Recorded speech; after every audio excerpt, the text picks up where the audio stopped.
thought about quitting. Last year the experience was so bad. People they killed me online. They killed me. They told me to retire. They told me like I wasn't shit.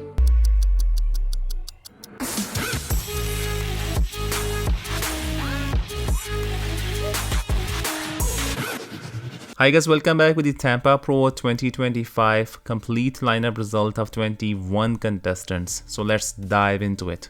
Brandon Alexander has made a pro debut and he was out of top 15. He also competed in the 40 plus class of Tampa Pro and took second place behind Bridger Pollock. In the main event, Bridger was also out of top 15.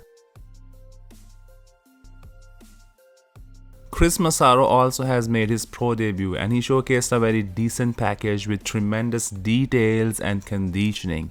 His back double bicep shot was really impressive from top to bottom with dense hard muscles. Morgan Macdonald has made some drastic improvements from size standpoint. This time he was around 300 pounds on stage. Since his last show in 2023, he has put on 30 pounds of more muscle mass on his frame. And the size difference is very obvious in the comparison. Even though he has made improvements, the lineup of Tampa Pro was very strong. And despite the improvements, he could not break into the top 15 this time. He is going to focus on improving his conditioning in his next show, Texas Pro. All the way from Australia, Christian Cordwell was also out of the top 15 this time.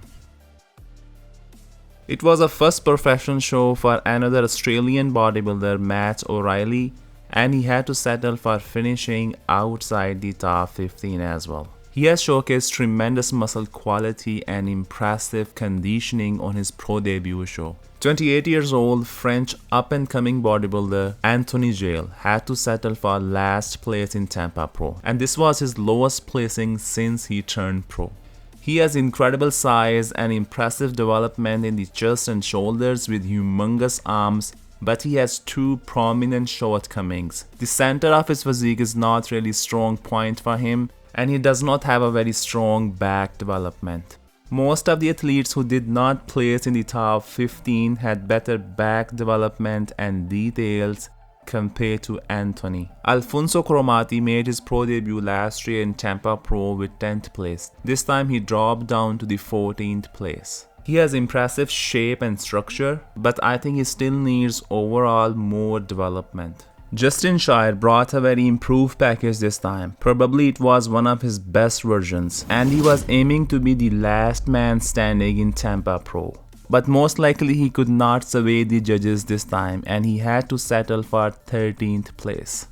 This year he was very downsized in the start of his prep due to serious gut issues, which really hindered his ability to put on size. Realistically, he has very phenomenal shape and structure with small tiny waist, and in front and side shots he looks very impressive. But undeniably his back remains a limiting factor, which in my opinion holds him back and hampers his overall performance on stage.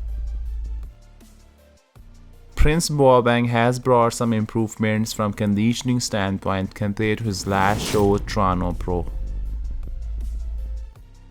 Arguably, he had slightly better back shots in the comparison with Justin. Whereas I really like the front double bicep shot of Justin. He has incredible flow, extremely impressive V-taper, small waist and flaring quads. From my standpoint, Prince had better muscle separation, deeper curves and slightly better conditioning, which led him beating Justin this time. The up-and-coming bodybuilder all the way from Canada, Justin Savoie, has finished taking 11th place in his pro debut. He's 190 centimeters tall and on stage he was weighing in at 300 plus pounds with sharp conditioning. He's relatively tall for men's open bodybuilding, which makes it more difficult to put on size, present deep muscle density and balanced proportions. But interestingly, he has very strong lower half. He has showcased impressive hamstrings and quads development with phenomenal conditioning. He is very wide, has wider clavicles, and overall he has very impressive size. Whereas I think he needs to improve his back and chest. That being said, it was an outstanding pro debut from Justin. The Chinese bodybuilder Ping Yong Long has brought just outstanding package in his open debut.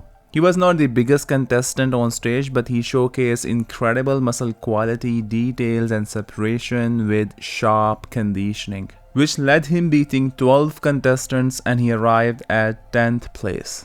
Undeniably, he has very well built shoulders, striated chest, small waist and humongous legs. Whereas from the back he's not as impressive. But with the right improvements in the back, I think he's going to be a force to be reckoned with in the men's open bodybuilding.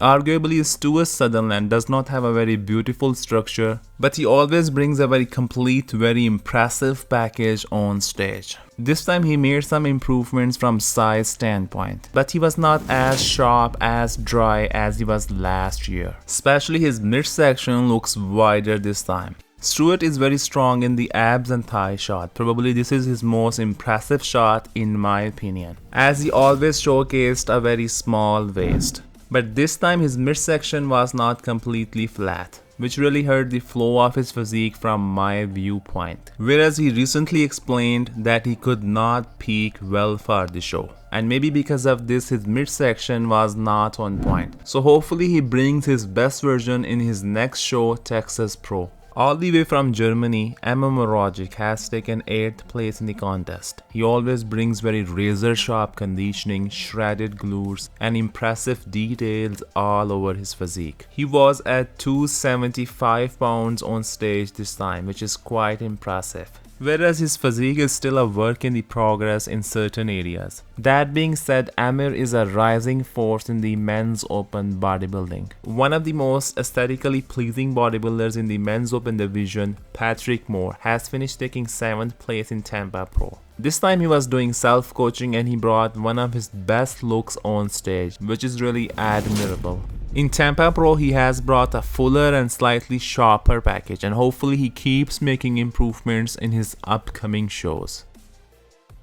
So John De La Rosa is officially retired from competitive bodybuilding. Undeniably, 41 years old John had an outstanding performance in his last show. He has showcased impressive size and conditioning, and I honestly think he is still very competitive on stage. So if he had decided to compete at this year's Masters Olympia, he could have very likely walked away with the title. That being said, I wish him all the best in this new chapter of his life.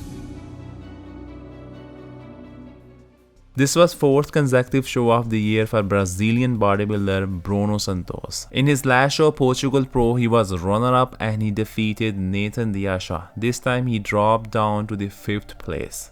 Bruno has incredible sheer drops. His muscle density is very impressive, especially in the back shots.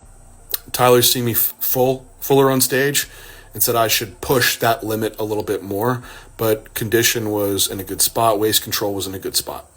John Jewett has finished taking 4th place in Tampa Pro.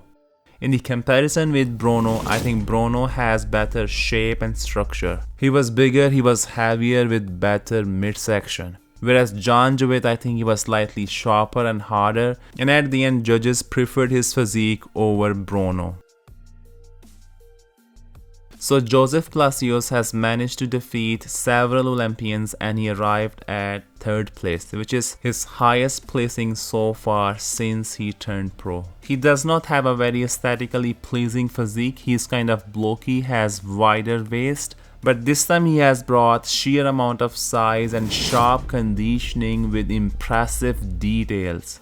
Compared to his last show, he has made some drastic improvements. His midsection was under control, his legs looked improved, and his overall shape was better, which really improved the overall flow of his physique in my opinion. He's not so impressive in the front shots, but in the side and back shots, he's extremely dominant. From my standpoint in Tampa Pro, in the back shots, he was just untouchable. He showcased insane density and details there. So Quintan Aaria has ended up taking 2nd place in Tampa Pro, which many fans thought he should have won against Jordan Hashinsson, as obviously he had better shape and aesthetics with small tiny waist, and the overall flow of his physique was much better than Jordan. but I don't think he has a very balanced physique. Whereas in the comparison, I think Jordan had better balanced proportions. This was probably Quinton's most improved package from size and conditioning standpoint. I think this time he also improved his presentation. He was not shaking a lot on stage, but he was kind of still flat in the chest and lower back. It was kind of really emotional comeback for Quinton, and I really admire his determination and perseverance. A lot of emotions right now. Like, I want to win. I really want to win. I've been working my whole life for this. Just thought about quitting. Last year the experience was so bad. They killed me online. They killed me. They told me to retire. They told me like I wasn't shit. People are commenting, putting me down, telling me what's not good and blah, blah, blah, blah, blah. Like, that's the point. I don't even want to post updates because I got shat on so much, and I had like a really big failure. So if we see from the current bodybuilding perspective, so Jordan deserved to win, as he was more complete from top to bottom, had more developed physique, with overall better fullness and less weak points according to current bodybuilding standards. But as a fan of bodybuilding, I would like to prefer Quinton's physique over Jordan's, as Quinton has very beautiful physique, small waist, incredible V-taper and classic lines. So it's going to be very interesting to see their rematch in Texas Pro this weekend. That being said, massive congratulations to Jordan Hashinsson for winning his first IFBB Pro Show and qualifying to the 2025 Mr. Olympia. Please share your opinion, guys. Do you think Quinton should have won this time? So that's all, guys. Thanks for watching and stay tuned for more updates.